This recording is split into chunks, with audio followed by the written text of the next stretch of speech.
Hello, you guys. Let me know how you can hear me because I am at my house. I usually walk next door because I share the Wi-Fi with my parents. So I don't know. I'm hoping that you guys can hear me okay. Hey, Pam. Hey, Social Butterfly. Hey, Nadie. I saw Danny B commenting to Nadie. So, hey, Nadie and Danny B. Hey, Punksy. Hey, Corey. Hey, Perry UK True Crime. Let's see. Hey, Vicky VA, Essay. Thank you, Nadie. I'm actually still feeling like blah, but I had to come talk to you guys, and I had gathered a ton of stuff for us to look at. So I figured it'd probably make me feel better to come on and chat with you guys. Hey, Candy Cane. Hey, Cece. Hey, Violet. Danny B, Casey May, Lady Tinkerbell. I already said hi to Danny B, but hi twice, Danny B. Hey, Unique Trauma, Cool Gamer, K Braze. Oh, happy birthday, Cray Cray. Yay, awesome, Cray Cray. That makes me really happy. Well, then I get to stay here at my house. I haven't even showered yet. I've just been lazy bum this morning. Hey, Alyssa. Hey, Teresa. Roxanne. Hey, Strains Exchange. So I was trying to use some of the emojis. You guys, if you're members, we have a bunch of emojis now that haven't been on there too long, like this Britney face, Britney Spears. When I'm sick, everybody says I sound like Britney Spears. And these little tie-dye gnomes. Hey, Angelina. Oh, no, Broken Justice. Oh, that sucks. Well, I hope you feel better. Yeah, and my little mushroom emojis I made. So anyways, you guys want to you have those emojis. I'm going to try to make some more. Yeah. So let's get right into it. I do have a members only giveaway coming soon. I'm giving away I'm doing like a little like rose petal soap, like little rose petals that are actually soap for the bath and bath salts, just like a little relaxing little headband, a little thing for just for you guys to relax. Somebody, whoever. I just appreciate you guys. But okay, let's see. My new emoji on my keychain from my little is making me happy. Aw, that is so sweet. There you go, Amy. So, okay, let's get right into it. We have a lot to talk about, a lot. I've been gathering stuff for the last couple of days. Let me see here. I'll do it like this.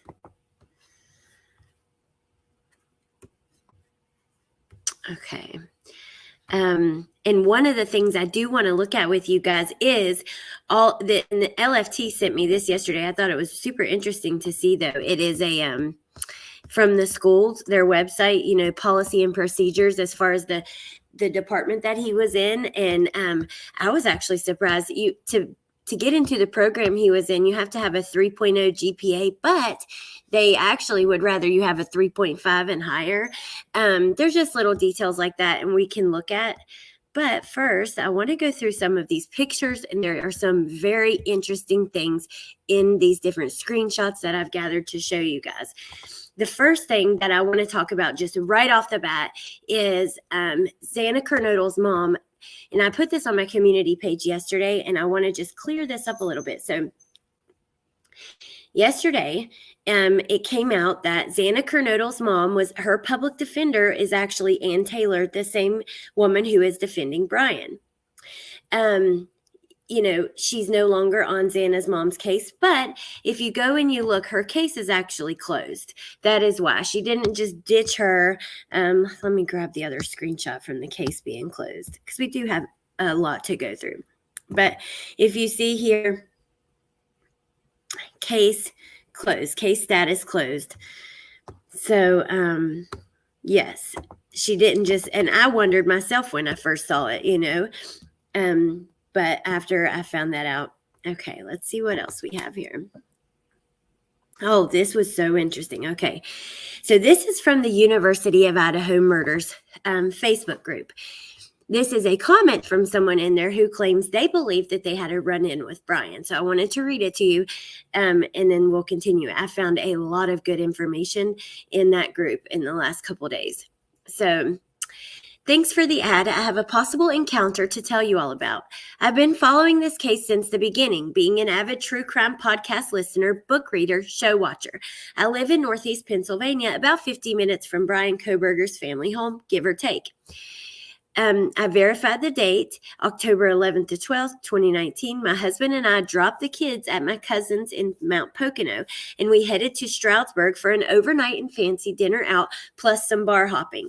We ended up at the Pocono Pub in Bartonsville. Sitting around the bar, we look across. The bar was a horseshoe shape, and there is a young man sitting there, drink in hand, staring across the bar at us, not drinking, not even blinking, just staring. He stared at us a while. Then when he saw we were taking notice, he looked away and started staring at other couples in the bar. There were a lot of young, I'd guess college-age people in the bar that night, as well as 30-somethings like us.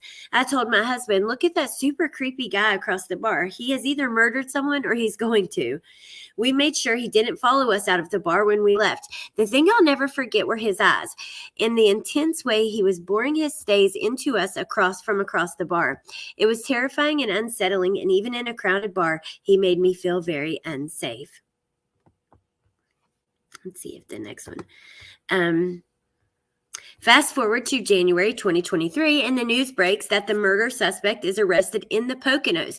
Picture is released, and I stopped in my tracks. I swear he is the young man we encountered in that bar that night, and it saddens me that my premonition about him might have been correct.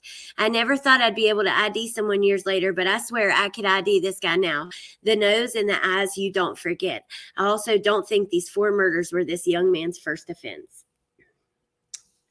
Hey, MK. I know, Shay. I thought that was kind of crazy. I mean, it could be anybody, right? But still very interesting.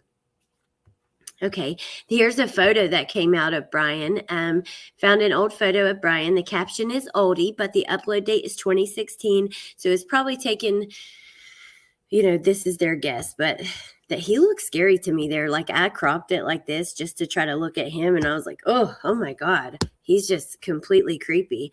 I know that, Kaylee's mom has called him the real life boogeyman, and he really is. Okay, so this is just another post I thought was kind of interesting. It says, oh, thank you, Nanny of 3. You guys are the best. You make it the best. Unverified. I read that a former roommate moved to the house next door to live with her boyfriend, and it was supposedly this boyfriend, the other hunter, that Dylan called before she called the police. So the point of this post was, many people have thought, why did she call friends before calling the police? If this is true, which it's not verified, we don't know, but if it was true, it would make sense why she didn't call police first. She called someone right next door. She could have just yelled. The way that I took it by some of the reports was that the 2 girls ran out of the house hysterical, which got people's attention. Okay, I saw this. I thought I wanted to get you guys' opinion on what you think about this. It says, everyone has said they were found in the bedroom. I don't think that's correct. I believe they were found in the bathroom. And then they highlight this section of the affidavit, which says, just before this room, so they talk about Kernodle's room. Just before this room, there was a bathroom door on the south wall of the hallway. As I approached the room, I could see a body later identified as Kernodle's laying on the floor. Also in the room was Ethan. See, I do believe they were found in the bedroom, at least Ethan. Someone was, because of the blood on the side of the house. I've had questions myself about how this is written, but I'm curious what you guys think. I'm so glad people aren't dissecting my photos, because I can't take a good picture to save my life. I know. I was actually reading through some people that were kind of going through that. Like, actually, I think it's in something I'll show you guys. Like, this, now he's being picked apart every single aspect of his life. Let's see. I feel like some people are really, let's go to the next post that I thought you guys would be of interest or whatever. I feel like some people, but there are a couple mind-blowing ones. These are just kind of like visual tools and ideas. I feel like some people are really missing the obvious that this latent shoe print. Just because they didn't find it on the first pass, it doesn't mean it was cleaned up. First of all, it would make sense for that spot to be the most faded shoe prints based on proximity. Second, look at that floor. I've seen people mention it, but when you really look at it, it would be easy to miss a faint shoe print or other spot.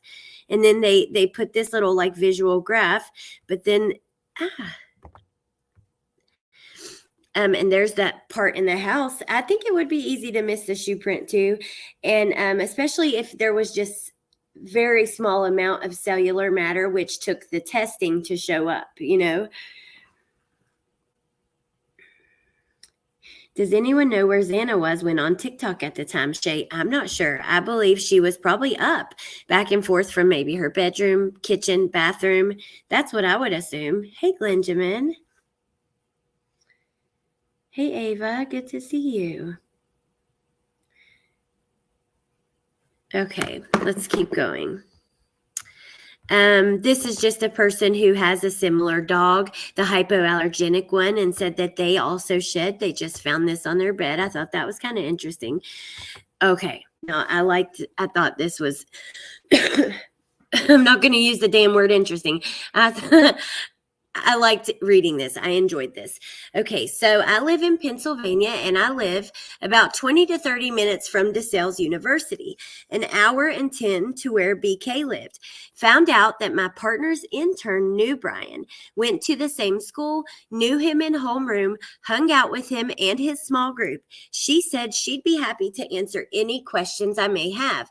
I wanted to reach out to this group and ask if you have any questions. I'll accept the first 10 to 15 questions. Message her with your question and reply back once I hear if she feels comfortable to answer them. Not sure if this will help or if there's anything you really want to know. Here's the answers I received. Thank you for all the questions. Below are the questions I ask her. Number 1, did he have a girlfriend? No girlfriend. He kept to himself. Number 2, what would be possible motive? So they answer 2, 6, and 7 together. So what would be possible motive? Has he ever been in a fist fight, and was he an outcast or bullied? They said, I didn't talk with him after high school. He went to college locally and moved away, so it is hard to say a motive. He was obese in middle school, and when we got to high school, he lost a lot of weight. He mentioned that he was working out more often, and a lot of people picked on him when he was larger. I do remember instances of when he would instigate arguments in class, but never him getting into a physical fight. Okay, so number 3 and number 8, I think were answered together. Any idea what his relationship was with his parents? And was he seen with his family a lot in school? They said he would talk with his mother, who worked at our school as a para/aide. They never appeared to have a strained relationship. He would talk with her mostly during lunchtime in the cafeteria, but I remember seeing him talking with her randomly in the hallways. Would cross paths. Number 4, let's see what 4 was. Did he ever have any pets that died? He never mentioned a pet who died. Then we have number 5. Does she think he acted alone? She said, I would not have insight into that question, as we have not talked in about 10 years since graduating high school. Number 9 and 10 are, was he known to use drugs? And does she have any photos of him or a yearbook yet? There were many people I went to high school with who are saying he used heroin. I never saw him physically using drugs. And then they said they would check when they got home about the yearbook photos. I feel he confronted Kaylee in her room with Murphy, forced her into Maddie's room at knife point, closing the door with Murphy inside. Hey, Woofy, I'm very curious about how all that came down as well.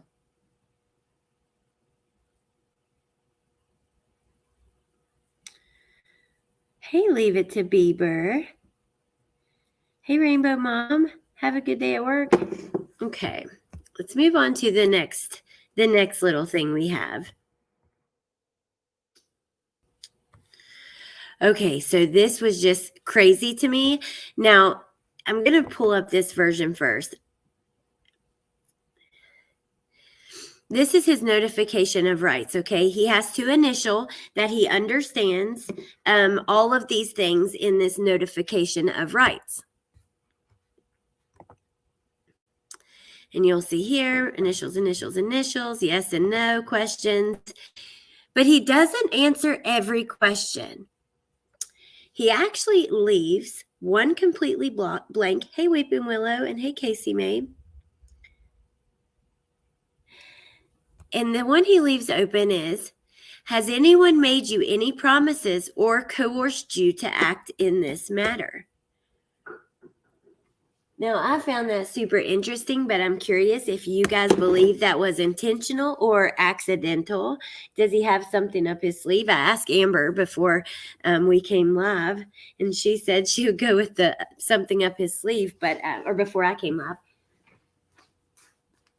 Hold on just a second, you guys. My puppy's here.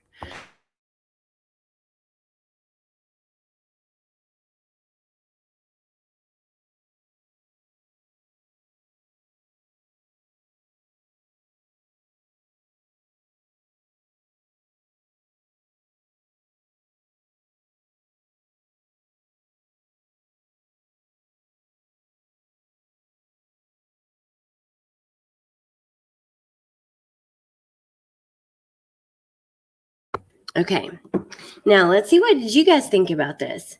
I heard Emily Baker say that was normal. Okay. Ava, intentional as hell. I believe almost everything this man has done is probably intentional, but let's see. It's normal what? For people to accidentally miss questions or...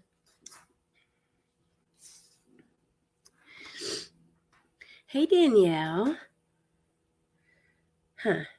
Very interesting.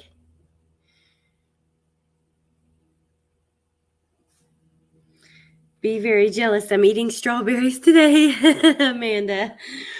Yum. I feel intentional, Tony says. I don't know. I thought it was pretty interesting to see that, though. I mean, I guess we won't know. Well, there actually is another one not marked there, too. If you look, I wish to be given a continuance to decide how I would like to be represented. I wish to retain or hire my own attorney. I'm sure right there he just wasn't sure what to do. Maybe. I don't know. Hey, Nicole. Okay, let's see what else we got. I saw this last night, and we could look at the article. I just thought it was interesting. Kaylee had reported a possible missing woman sighting to police. Her and Jack, actually, they called police, and they had this. Kaylee was into true crime, so she was watching. If this would not have happened to her, and let's say it happened somewhere else, she very likely would have been watching and keeping up with every single detail. And that is just eerie, and sad, but we skipped a couple things. This was just a pretty photo I found of the girls. I'm sorry, you guys. Oh my gosh. They're so beautiful. Such pretty girls. Oh, this is something else. Remember the other day we talked about this TikTok. This TikTok already has 28,000 followers, and it's not ran by Jack. It's somebody who's out there taking videos off of their social media, Kaylee's TikTok, Kaylee's Instagram, now the dog's Instagram, and uploading it as if it is Jack D running this as well. And yeah, so if you followed it, unfollow it. That's, I don't know. I mean, to me, that's shady. I don't like that. Yep, it is sad. Okay, what was this? Oh, this is an article we'll get to. It's just some of the emails from Bryan trying to get the job with the Pullman Police Department. He did have an interview with them, and this is Gary telling Bryan, good to meet and talk with you. And then Bryan says, it was a great pleasure to meet with you today and share my thoughts and excitement regarding the research assistantship for public safety. Best regards, Bryan. Oh, welcome, SA.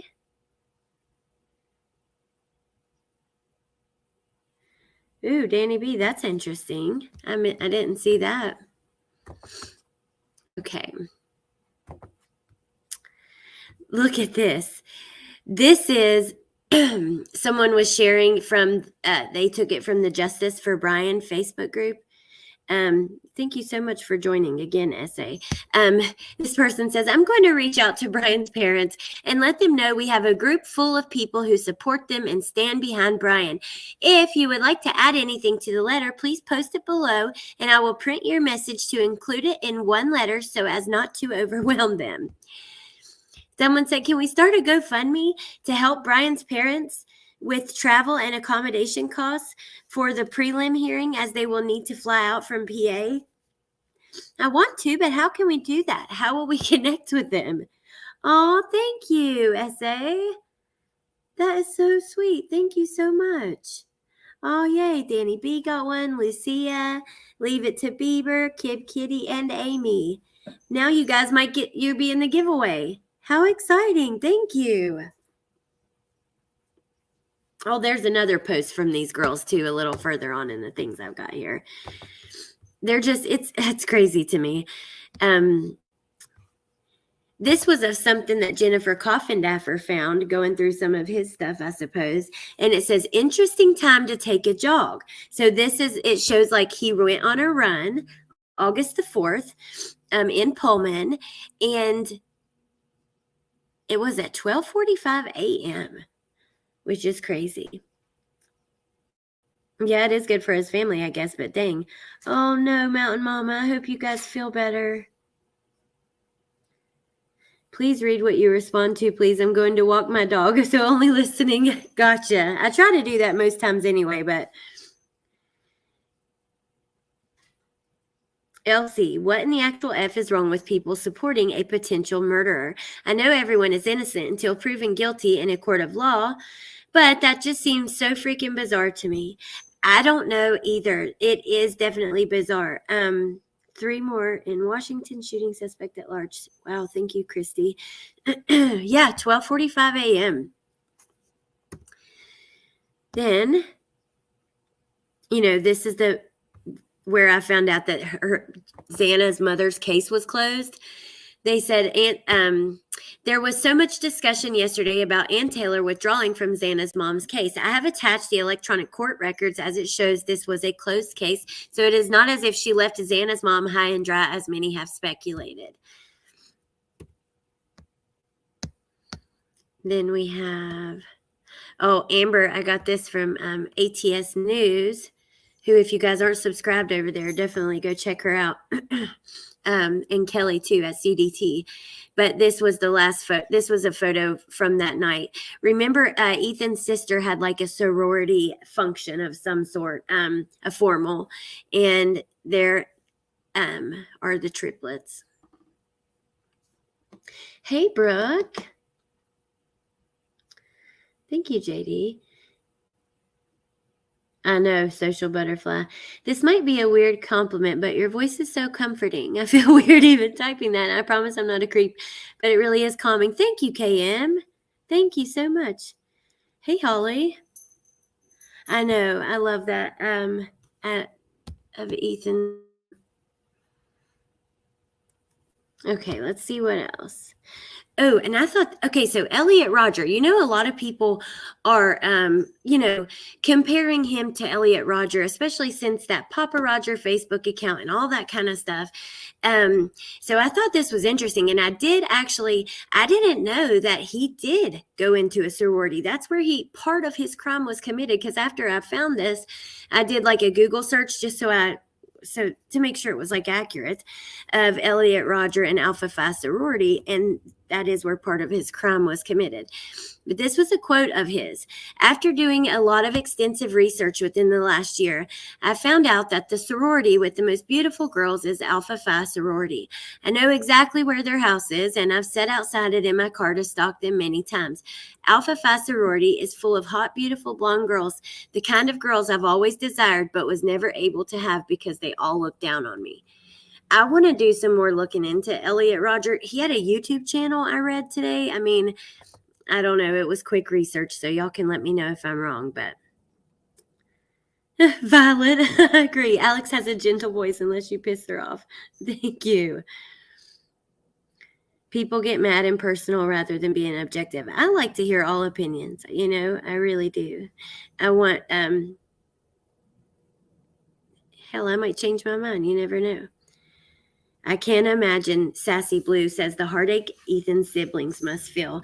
Well, I mean, there's something really special about being like a twin or a triplet, and they have this connection that is just different.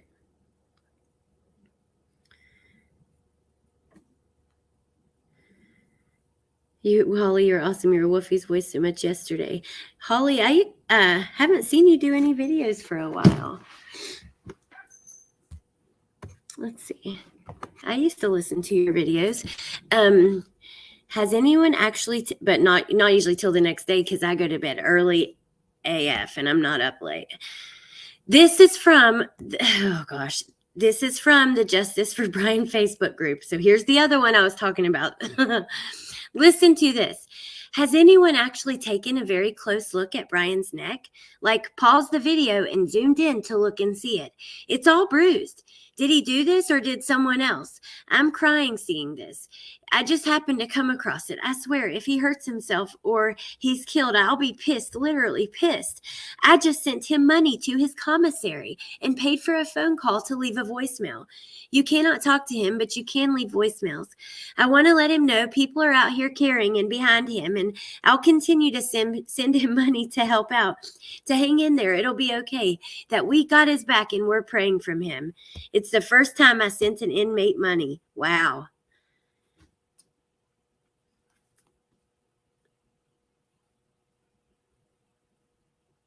Plunder did a great video on him last week. I'll have to check that out, Sassy Blue.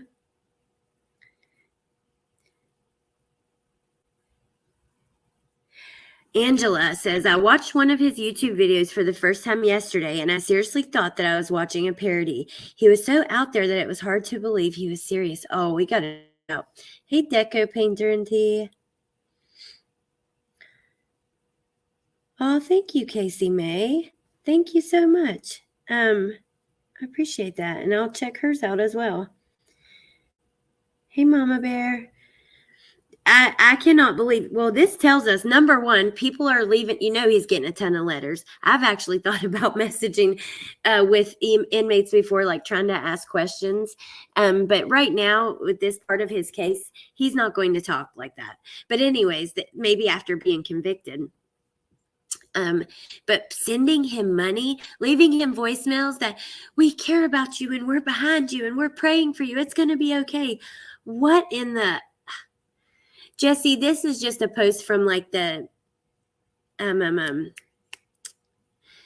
Justice for Bryan Kohberger Facebook group. That sounds stupid even just saying that. Steph B, there really may be. Holly's asking about the person who said there was something in Washington. Who said that? They said maybe three people or something like that.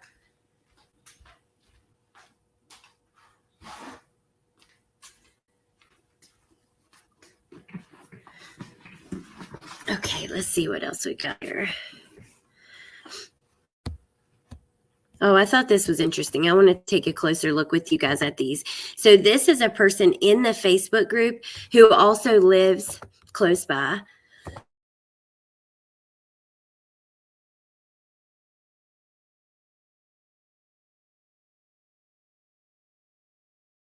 If it would load. Sorry, you guys. Okay, so they said, so this was 2 days after the murders. I live in Pullman, so I drove over to Moscow to drive by and ended up taking these. This was before I knew it was going to be a nationwide story, and I totally forgot I took these. I wasn't worried going back home because I was confident it was a University of Idaho person. Eerie to think Bryan was down the street from me the whole time. I wish she would have posted photos of the house, because that first day or two, the lights were on, and investigators were in there doing their thing. And a lot of people got photos of them in there. Hey, Key. Strange Exchange. It's possible. You know what? Strange Exchange says, I think his defense investigators are paying people to start the Justice for BK groups and to counteract the one saying he's guilty. So listen to this. I actually saw someone commenting who said that did I show this to you guys? They said that they had just moved to a new area and they had like dinner with their neighbors who were just out of college, like college graduates. And they had taken on these jobs working for defense attorneys to start online groups and stuff like that. So it does happen.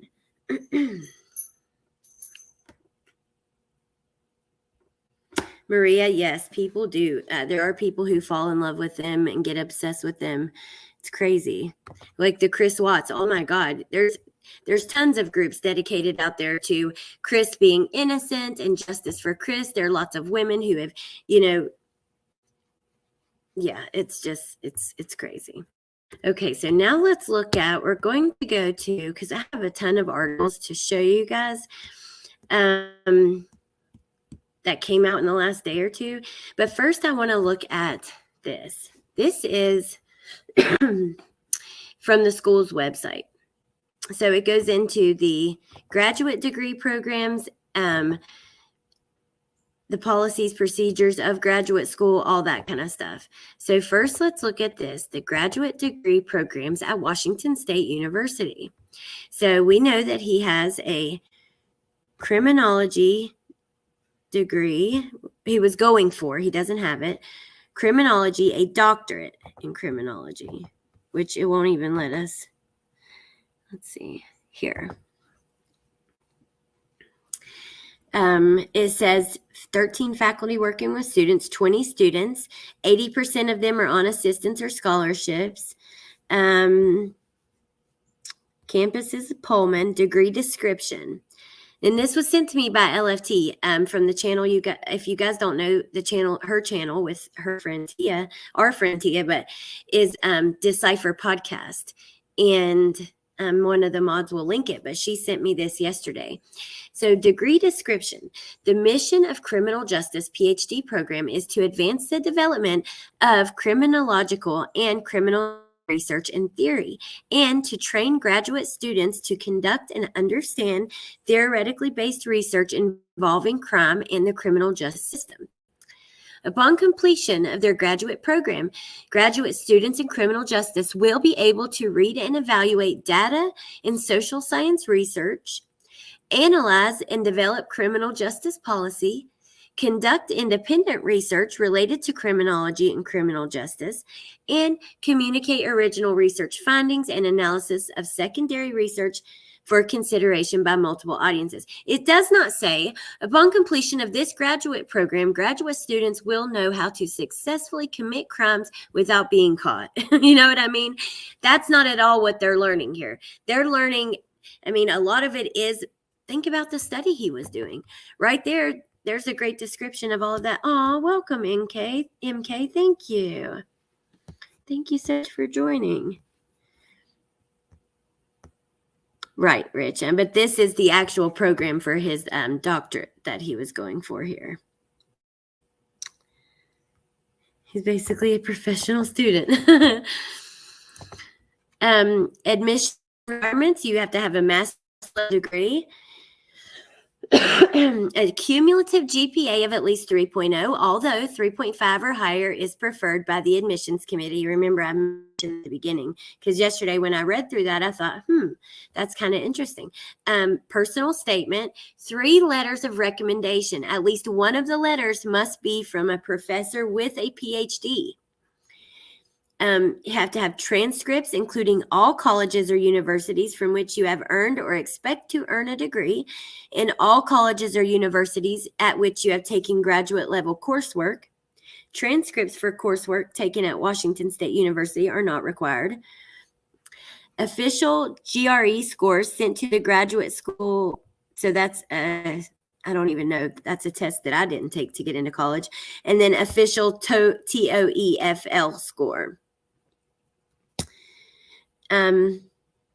All graduates will be able to demonstrate 1. Disciplinary proficiency. Students will be generally knowledgeable across the entire field of criminal justice and criminology. 2. Diverse knowledge. Students will understand how history, structures of power and privilege, and cultural, social, and economic forces affect criminal justice. Well, God, we know that this guy was said to have been, as far as it comes to structures of power, privilege, cultural issues, social issues, he was completely, reportedly, against LGBTQ people. He was completely against other races, and white people. He had a very, very far right wing idea, way of thinking, or I don't know how to say that, not your average conservative. He had far more,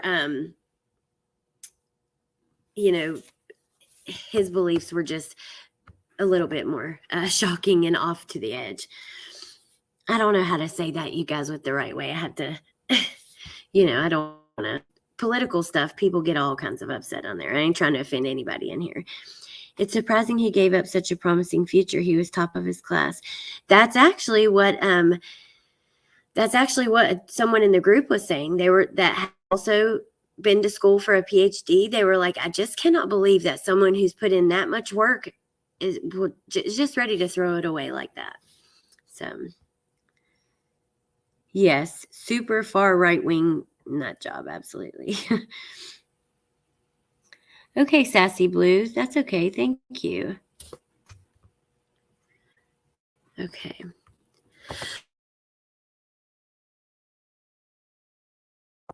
Narrow-minded. There you go, Violet. Hey, Taylor. Hey, Detective Juan. How are you, Detective Juan?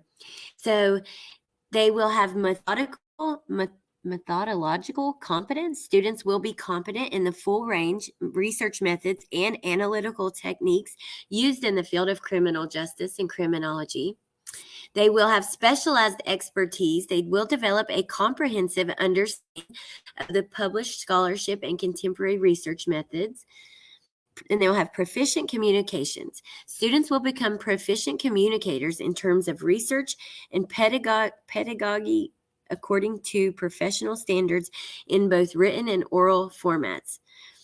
All written coursework and oral presentations, prospectus defense and prospectus, dissertation defense, dissertation. Student opportunities, faculty collaboration, research assistant, teaching assistant opportunities. We know he was doing that. Program evaluation, curriculum development, and advanced statistical training. Career opportunities, academia, grant specialist, research manager, and planning and evaluation director for state and local criminal justice agencies. Now, when you go back to that, I'm sorry, but we have so many people that have tried to bring up the drug conversation and that kind of thing. I just cannot see someone who's in a program where they want you to have a 3.5 or higher GPA using heroin. That's just you guys, like, just having the history and past that I have in my life, having been using drugs in dope houses, in trap houses, and having been a student that lives on campus at a university on both sides of it. I just don't see it. That doesn't make sense to me. So then they go into faculty members and that kind of thing. Now, just quickly, we're going to come back over here to the Washington State University Graduate School policies and procedures. I didn't look at this, so just want to quickly see what's on here. Okay, so financial aid, academic progress requirements, transfer policy, new policies for master's degree programs, student rights and responsibilities. Yeah, I don't think that we need to get all into that. And we have a few other articles to go through. So I'm going to go ahead and go over to the other things I want to show you guys. Well, first, let me check the comments. That house is not a trap house. I know. Oh my gosh, I said the same thing. Number one, the girls in there were not using drugs like that. I mean, I'm not saying they didn't occasionally party or something like that, experiment, but it's quite obvious that they were not like drug users like that. I mean, the things that I've seen people say, the theories, people, are using that to almost make excuses for him. And yeah, I just disagree with it so much. Hey, Shavane. I don't think any recent age habit either. Yeah, I don't think so. Okay.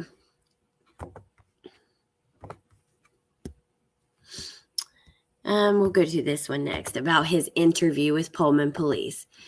I am really interested in more details of this, but let's read through this article. So, Pullman Police interviewed Bryan Kohberger for a job months before Idaho murders. Bryan Kohberger had an online interview with Pullman's chief of police in April of 2022, months before he allegedly murdered 4 students in Idaho. Bryan was one of 4 applicants for a doctoral level graduate research assistantship for public safety and interviewed with Gary Jenkins, who then was Pullman's chief of police. The purpose of the position was to, quote, to support each agency through data management and analysis and to position them for success when they seek external funding, unquote. Among the public records reviewed by King 5 was an email Kohberger sent to Jenkins on April 12th, thanking him for the opportunity to interview for the position. Of freaking course. There we go. Chief Jenkins, the email began. It was a great pleasure. We looked at this email, but it was a great pleasure to meet with you today and share my thoughts and excitement regarding the research assistantship for public safety. I look forward to hearing from you. Best regards, Bryan. The interviews for the position were all conducted online, and the position was set to begin in August. Kohberger is accused of killing Ethan Chapin, Kaylee, Xana, and Maddie in the early morning hours of November 13th.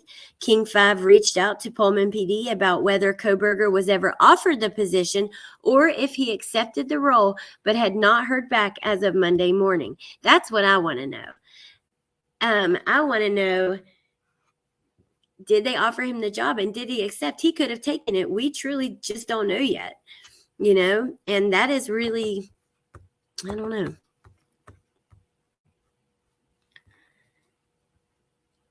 That is true, Angela. Hanging out at those places, I was not looking so good. Hey, Jinlu. Hey, Charlotte. Thank you so much from Mississippi. Thank you, Jen. How are you, beautiful? Are you keeping up with the Murdaugh stuff? I think you have something tonight about it, right? Do they only play trap music at trap houses? It depends. Trap houses in the country play all kinds of music. Okay.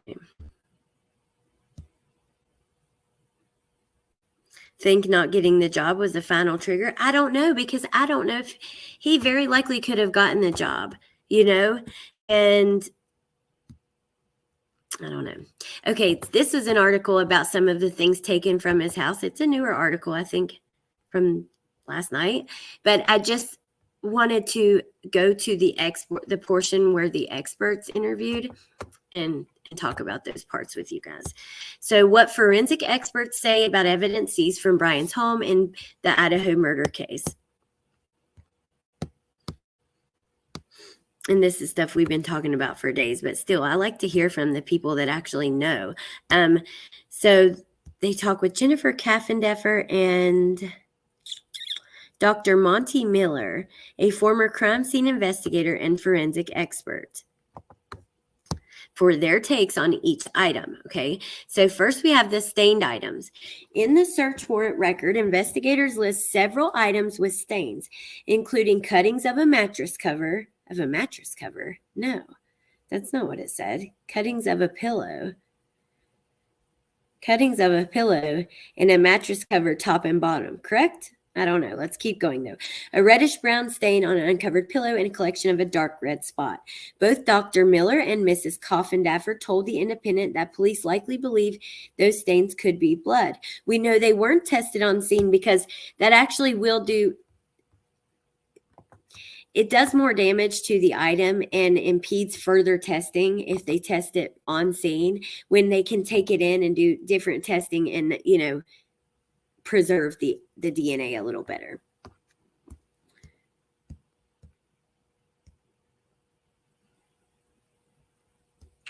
Oh my gosh, Liza, I've seen a little bit about the relations and that kind of stuff with WSU. A reddish brown or brown stain is a euphemism for, we found something that looks like blood, Dr. Miller said. It might be blood from the victims. It might be his blood. They don't know until they test it, but they'll be able to get DNA if it is blood. We don't know what the stains in the cover sheets look like, but again, they're looking for any kind of DNA evidence that might have came from the crime scene. And remember, I showed you guys a photo of the mattress cover. I'm really curious of if possibly he put the knife in between the two mattresses like we talked about. I don't know. Or did he use it to carry something? I really have no idea. It's got my mind going crazy though, Jinlu. Yes, Alex, and that's super important for people to understand. Oh, about the DNA testing on site? Yeah, so they, yeah. I don't know if that's what you were talking about. Okay. Oh, Eris, I'm sorry. Eris doesn't feel well either. In high school, Jesse says, in high school, a teacher did no things, and I told on him. A lot of others came forward, and a lot of the students didn't believe the teacher did something like that. I think that group is the ones he taught. Oh, okay, Jen. Glenjamin, I don't recall that exactly I do recall him talking about some stuff like that, but I don't know if he went that far with it. Oh, Punksy. Okay. Mrs. Coffindaffer added, they don't call it blood, but it's definitely inferred that it was blood. Dr. Miller noted that while stains on clothing and bedding are not necessarily unusual, investigators will try to link the evidence found at the apartment to the crime scene in Moscow. The likelihood that any of those stains came from the crime scene is going to be dependent on how well he cleaned up, he said. So then they go on to talk about the Dickies tag and the receipts from Walmart and Marshall's. According to the search warrant record, investigators also seized 1 receipt from Walmart, 2 from Marshall's, and a tag from the clothing brand Dickies. Dr. Miller said investigators could seek to prove that the items listed on those receipts and whatever the tag came from match with the clothing worn by the alleged. The suspect may have bought something to wear and discard, and then law enforcement found these receipts and asked, where are these clothes? He said. The receipts could also reveal how long in advance the clothing was purchased. Mrs. Coffindaffer noted. Ooh, that's a good point, because that would go to see how long he's been planning this. I can't get over they took the receipts with his little comment about the shopping is better in Idaho. There's something weird about that. But I think those would indicate not only what was purchased, which is relevant to the crime, but also when, which I think is very important to see timing, to see a forethought that this was planned, Miss Coffindaffer said. Was this just one day, several days before? The timestamp to me is as important as what was on those receipts. Then we go on to the hairs, possible animal hairs. Dickies and Vans, bless it. Aw, thank you, crazy mama. Okay, so included on the list of seizures was a possible animal hair. While Mr. Kohberger is not believed to have a pet, one of the victims does. We know that. Dr. Miller says the possible animal hair they'll try to connect to the dog left at the scene. If there's a root on that, if there's any skin on that hair, they could do a DNA test with that dog. It's just a hair that's been shed and there is no skin. They would still be able to do a microscopical comparison and exclude most dogs, but they wouldn't be able to connect it necessarily to that dog. So they cannot connect it directly to Murphy unless it has the root or some sort of skin on it. However, they could exclude it from being a hair from other dogs. That makes sense. Miss Coffindaffer also explained that the suspect would have left behind evidence at the scene, but also taken evidence with him. She was surprised. She said she was surprised by how little hair was listed on the search warrant record. I would expect those items to have been transferred to the killer, and when he took off his clothing, that to then transfer to other clothing and items. So I was surprised not to see more items and more hair, she said. Oh, and there's Kaylee with Murphy. Dr. Miller explained how the hairs collected indicate they were found separately. They may have collected 8 hairs in a pillowcase and collected one separately because they found it in a different place, he said. And somebody, when they collected it, just wrote hair strand instead of hair. Sometimes you write things a little differently. The distinction between hair and hair strand was not necessarily meaningful, Ms. Coffindaffer also said, as there could have been more than one log keeper and that preferred one wording over the other. I wondered about that. She also noted the overall amount of findings was rather underwhelming.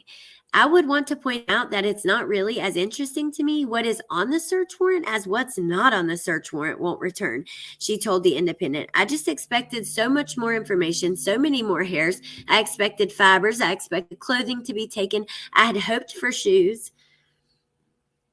Hey, Eastern girl. Good morning. Hey, Seth. Good to see you guys. I missed y'all. Hadn't been live for a couple of days. Okay. Then we have the computer tower and Fire TV stick. So, they may be looking at what he watched. Did he watch news? Ooh, that's a good point. Oh, Shay, thank you. Oh, I want to see who got them. Angelina, oh, Eastern girl. Peppermint Tea, Illusions, Sandwich Maker, Lou Jane, Ann Mata, Yarn and Mittens. Thank you guys, or thank you, Shay, and yay, you guys. How exciting. Thank you.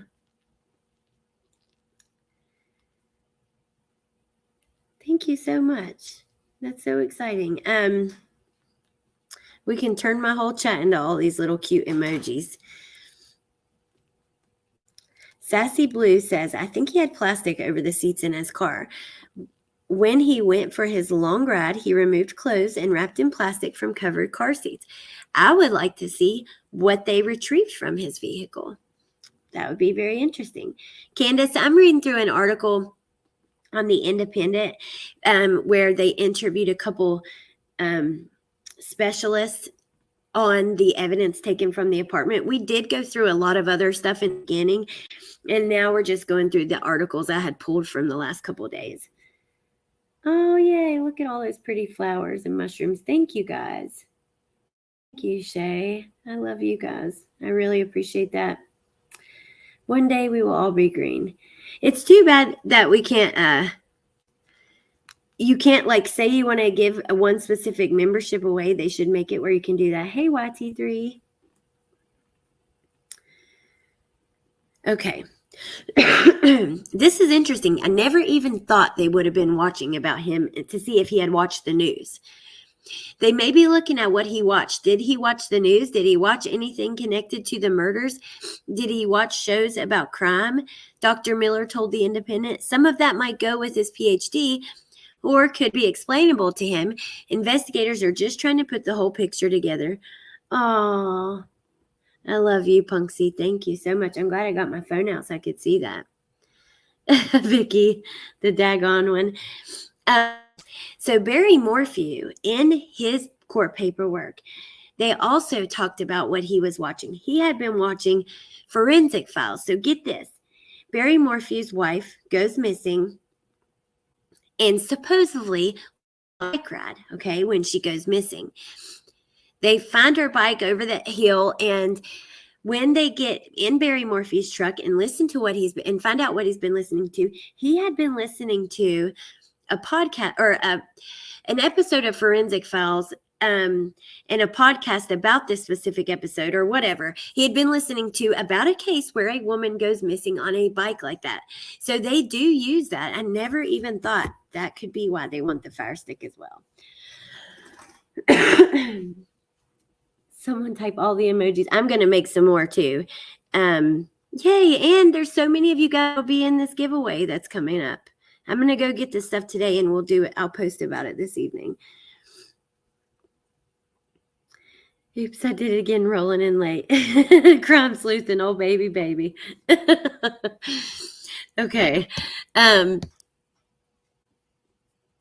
Miss Coffindaffer echoed that assessment, adding that Mr. Kohberger's Fire Stick could have been paired with other apps and even social media platforms.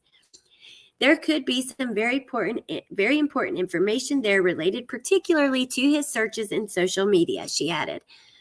Investigators also searched the WSU office, but did not seize any items. Then they talk about the vacuum's dust container. According to Ms. Coffindaffer, the content of a vacuum cleaner found at his apartment could hold key physical evidence.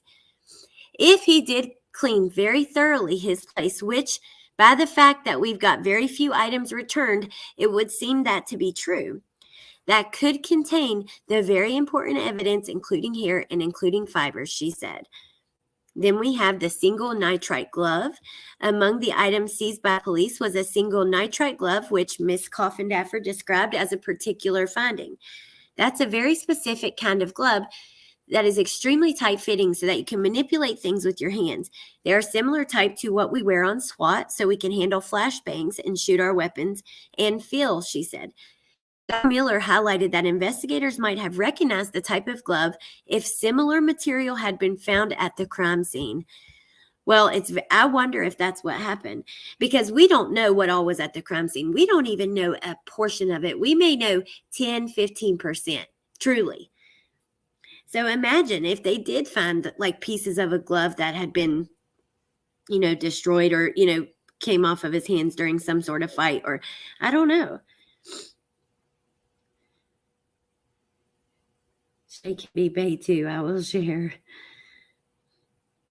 I woke up the other day listening to Valerie thinking, what's Alex doing on at 4 a.m.?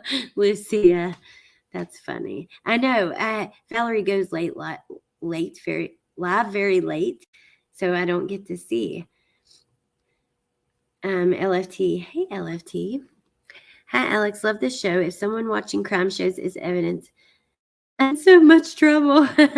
Hey, Vicky, thank you. I think we all are, right? But they do use it as evidence because in Barry Morphew, like I said, I remember they highlighted, he was listening to a case about it. He was listening about a case, and then the exact thing happened to his wife. So I see why they highlighted it, because just imagine if they find that Bryan has been listening to Elliot Rodger, or if he was watching documentaries about Ted Bundy when he went into that sorority house, or that guy in Gainesville, Florida, Now, this will be the last one. I have many others I was going to show you guys today that have come out recently. Now, I made a short video about the gag order. There's a lot of news outlets fighting that. We have an article about saying that he honed on these victims. It's basically talking about his messages on social media, these supposed messages from People magazine. And I think we will talk about that because I want to hear your opinions. Another article, just what we know about him. And then these from today. His attorney represented Xana's parent. This is a small town. We know that the coroner is also a defense attorney as well. So I'm not surprised. The emails that he wrote. Hey, buddy. It's okay. And then the new gag order effectively silences victims' families. The victims' families are allowed to speak, but their attorneys are not, so it makes it pretty difficult. But let's go here to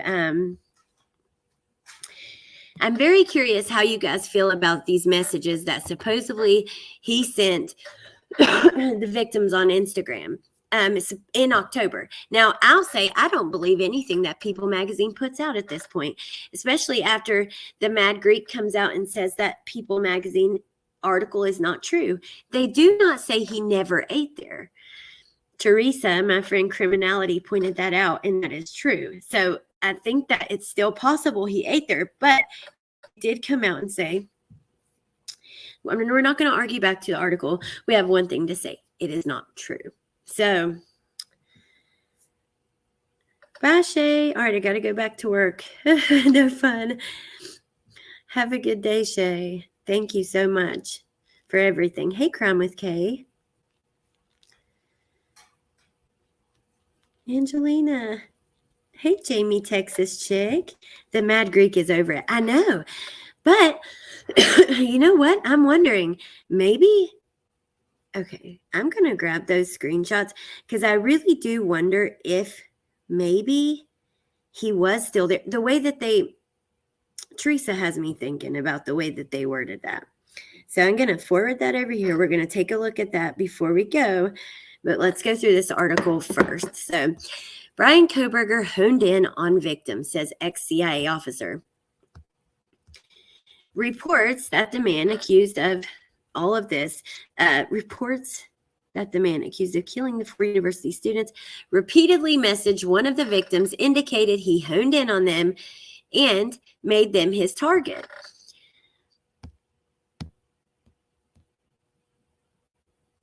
Let's see. Hold on. On January 17th, People magazine reported that Kohberger's now deleted Instagram account followed Gonsalves, Mogan, and Kernodle. According to the magazine, he allegedly sent a series of messages to one of the women on Instagram, but never received any response. Citing an investigator familiar with the case, the magazine reported that the account that authorities believe belonged to Kohberger sent a greeting to the woman in late October.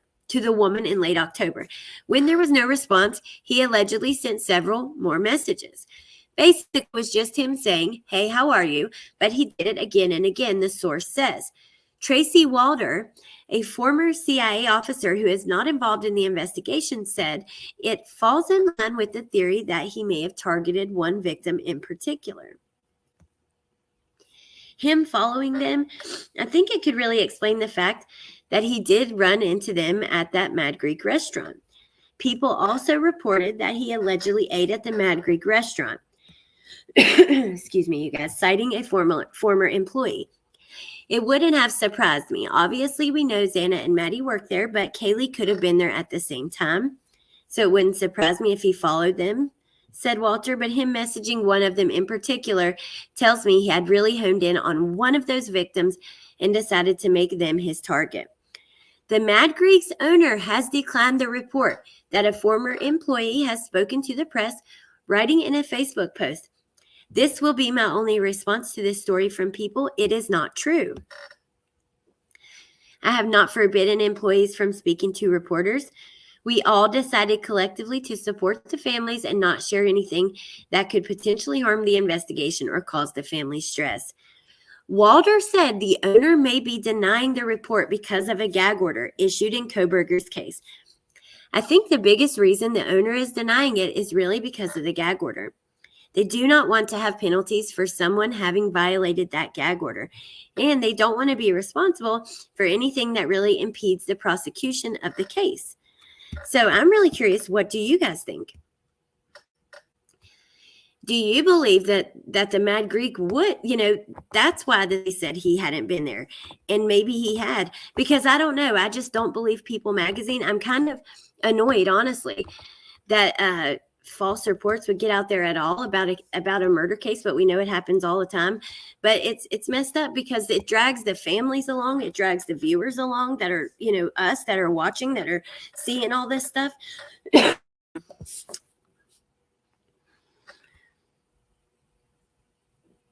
Oh, the Kim lady, I'm telling y'all, I don't put even any weight in that at all.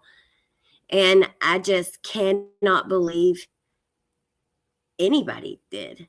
I have to be honest with you. What do you guys think about that?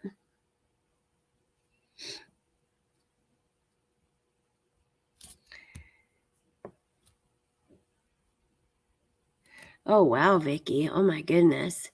Like, this just started for me in the last couple of days. Like, I had been sick, but it was going away. Like, I was feeling fine. And then now I've got this cough again. This isn't the People magazine of past. They went online only about 5 or 6 years ago. Since then, they just put things out without the scrutiny the print magazine required. Can't believe them anymore. Hey, that girl. I don't believe her at all either. I really don't. I think the video is down. Total fake.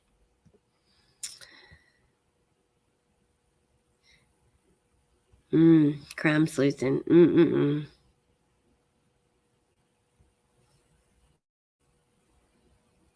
What about him in the PD or being near the police department that night? Well, he definitely took a route that directly overlooks the Moscow police department. And we went through, before you came, like, some of his emails. We don't know. He applied for a job with a Pullman Police Department, and we don't know if he got it. There was only 4. We do know there were 4 applicants, or 4 people interviewed, rather, and he was one of them. So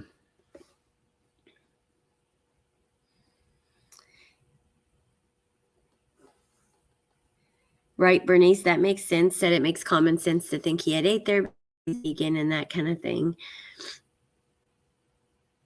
In my opinion, too many people are attracted to the excitement of being on a program or in the news. It warps the ethics.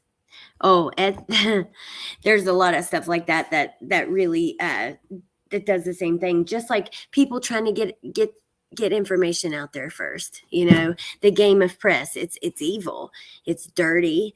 It feels gross. I don't like it. I really don't.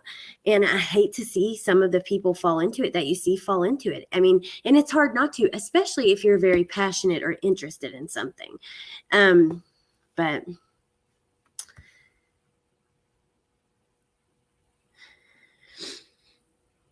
and some thinking the part about Murphy in the PCA is irrelevant is wild to me. How would you think it isn't? I haven't seen that, Woofy.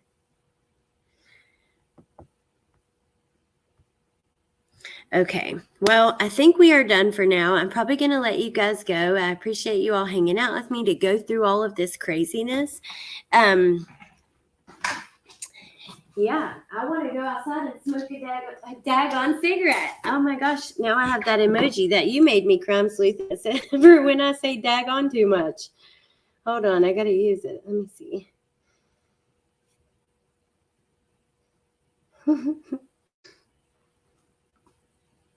Okay, Woofy. Oh, that girl, you have a great day too, and I'm happy to see you. Thank you for being here.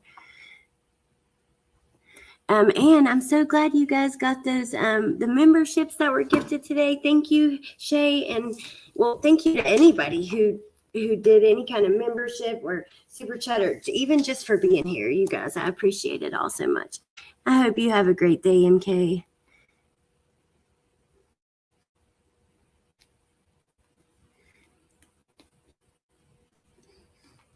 Off topic, but I really want to do a deep dive on the DoorDash interview. They were only about 4 minutes apart. It's very interesting. I don't know. I think that people have made a lot of assumptions as far as that stuff goes, and I'm not too willing to do that, because we don't know what food was delivered. I don't know. I just think there's a lot of assumptions to be made there. Let's see. But I am very interested in it too, Adam. Oh, thank you, that girl. Thank you, Amy. Thank all of you guys for being here. Thank you to my mods. MK, I got to get used to a blue flower next to my name. That's what Seth said too. The men are like, hey, now I gotta have this flower.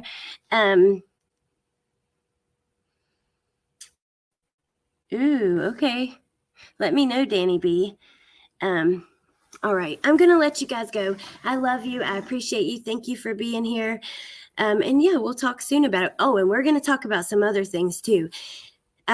Warren and Orson West, or Classic and Sincere, the trial for those parents is about to start, and I cannot wait for that. I'm very interested in that. Can't wait to see both of them pay for what they've done. It's about time. We're about to see both of them, Chad and Lori, which I cannot wait for that day either. And then Letitia Stalk. We just have lots of it coming, so I'm excited for that. And yeah, I'll let you guys know as I know. I love you all. I hope you have a great day. Thank you for being here, and bye. Thank you for spending time with me, Anne. Bye, guys.